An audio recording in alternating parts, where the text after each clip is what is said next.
Gross domestic product, risk premium, active population. We're all used to hearing these terms. With them we take the pulse of the economy and possible solutions are sought. They are perhaps the best known, but they're not the only ones. According to Timothy Besley, a professor at the London School of Economics, a better understanding of economic growth would have to include one more, the so-called cultural capital. Economic decisions and political decisions are made in the context of a set of beliefs, values and preferences. And they often affect the way people behave, they affect the way policy is made. Cultural capital, in short, are all those factors that determine how society works and that affect political life, which in turn create a new value system. It's a to and fro system.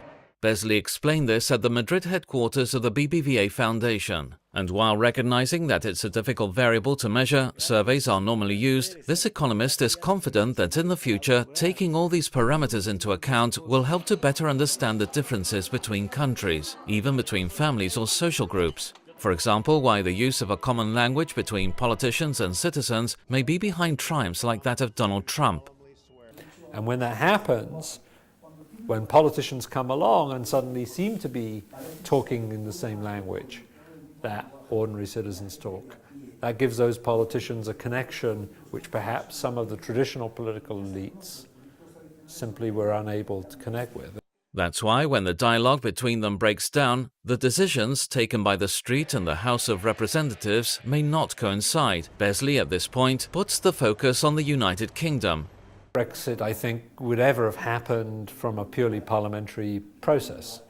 It happened because, somewhat exceptionally for our political system, there was a decision to call a referendum.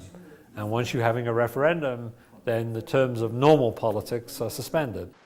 Because, he says, what matters in these cases are the wishes of a part of the population, desires difficult to reduce to numbers, but which the economy is no longer willing to overlook.